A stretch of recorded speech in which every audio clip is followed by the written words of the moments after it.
Star Wars Episode 7, A Corpse Through Which the Force Speaks, by Kyle Stiff. Chapter 13, Demon's Rage. Regis stared down the barrel of the blaster rifle.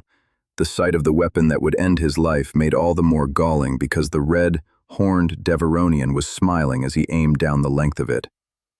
The alien pulled the trigger, and Regis immediately felt his consciousness flooded with a shock beyond panic.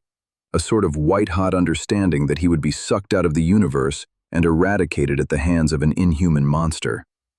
The moment of his death stretched out into a tortured, timeless snapshot. He came to his senses when he realized the blaster bolt was taking an awfully long time to come out of the rifle. The Deveronian screwed up his brow and examined the rifle. Though it was beyond rational understanding, he remembered aiming at the black-clad Jedi a few minutes ago, and how the Jedi had been able to push his blaster rifle back with enough force to whack him in the head with his own gun. "That damn Jedi," the Deveronian muttered. "He messed up my gun." Regis laughed with the release of tension, shifting his weight so that he could bring his own rifle to bear. "Well, pal, sorry about your luck." The big Deveronian crashed into Regis with unbelievable ferocity, knocking his rifle aside, then slapping Regis with enough force to knock him against the side of the cockpit. Knocked senseless, Regis raised his arms to defend himself, only to have the alien slam his knee into his groin, doubling him over. As stars swam in his blurred vision, he had only a moment to reflect upon the unfairness of his situation. Still, he knew his friends were counting on him.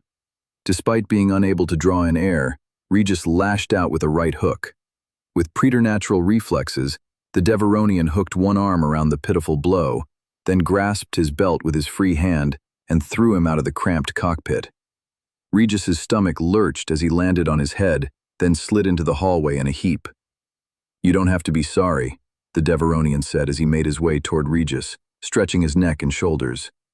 "When I was in prison, I used to get my workout twisting guys like you into a knot. It was an imperial prison, by the way." "That's a real shame," Regis managed, finally drawing in air but regretting it as a stabbing pain lashed his ribs. He rose onto his knees and elbows, but was not sure if he could do any better. "You had me in there with Wookiees," the Deveronian shouted, smashing his foot into Regis's side, throwing him onto his back and knocking him senseless once again. "It's not just their aggression or how bad they smell," the Cheka continued. "You have any idea how negative they are, just in general? Yeah, everybody talks about how tough they are, but those hairy beasts try to get into your head and beat you down before they ever make a move." Regis forced himself backward on his elbows, consoling himself with the idea that being beaten to death was no worse than listening to the alien's hard luck story. "Let me guess," said Regis, spitting inside his mask as he fought for air. "When those Wookiees showed up, I bet you shut your mouth and stood at attention like a good boy, didn't you?" "Really funny." The Deveronian's face twisted into a snarl of hatred. He bent and picked Regis up by his armpits, his fingers digging in like steel rebar. "I'm going to have a great time with you, funny guy." Though their teammate had stopped communicating with them, the two Cheka hiding in the shadow of the righteous could hear the sustained impacts of their Deveronian teammate throwing the intruder around. "Time to make our way inside," said the Dracelian. "We're down too many men. Nothing more we can do to—" Just as the other Cheka nodded in agreement, he fell over as if his soul had suddenly departed. As the report of a sniper bolt rang throughout the mud bowl, the Dracelian's gaze snapped to a stormtrooper lying at the very top of the mound of garbage. He clearly saw the stormtrooper pull his head back from the scope, as if surprised he had made the shot. As the stormtrooper put his helmet back to the scope, the Dracelian turned and ran, slipping in the mud before flinging himself behind the boarding ramp. "Hey!" he shouted into the comm. "Nice job taking out that sniper." He waited, then one of the Y-Wing pilots responded, saying, "Repeat that, ground team." "I said that sniper's still out there. He's on the scrap pile. Quit messing around and do your job." The pilot did not bother to respond, but the Cheka was satisfied when he heard the Y-Wing engines howling as they accelerated. He watched in fascination as they banked hard, preparing for another attack run. He prepared to scramble around the boarding ramp and make his way up into the ship, when he caught the telltale squelch of mud behind him.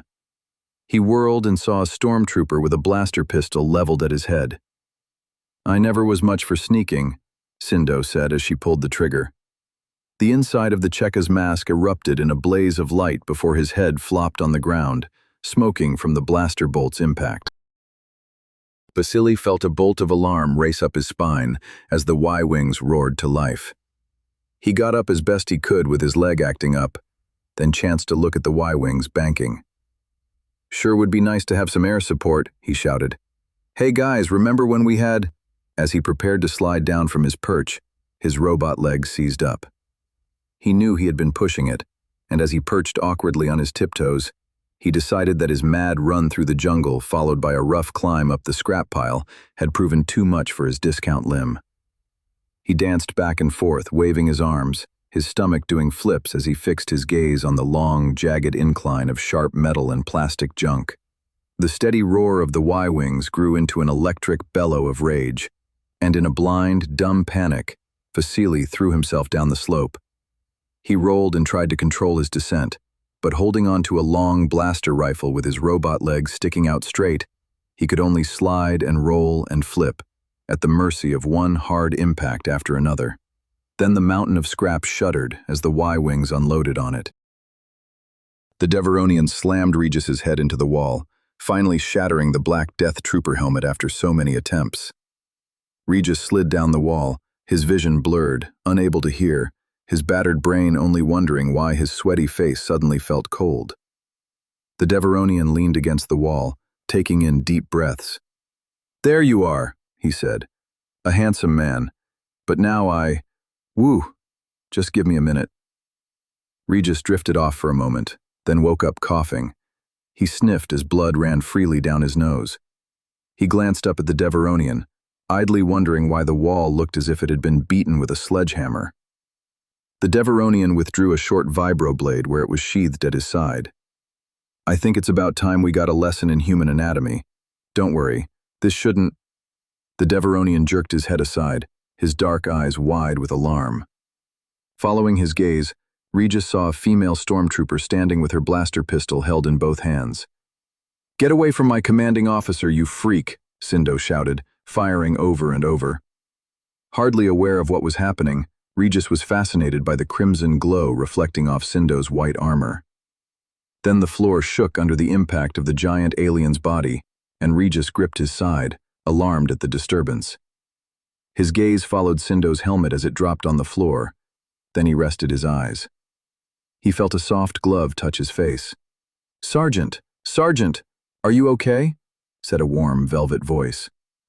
Regis forced open his eyes, his gaze lingering on Sindo's face, the dim cabin lights reflecting from her smooth cheeks.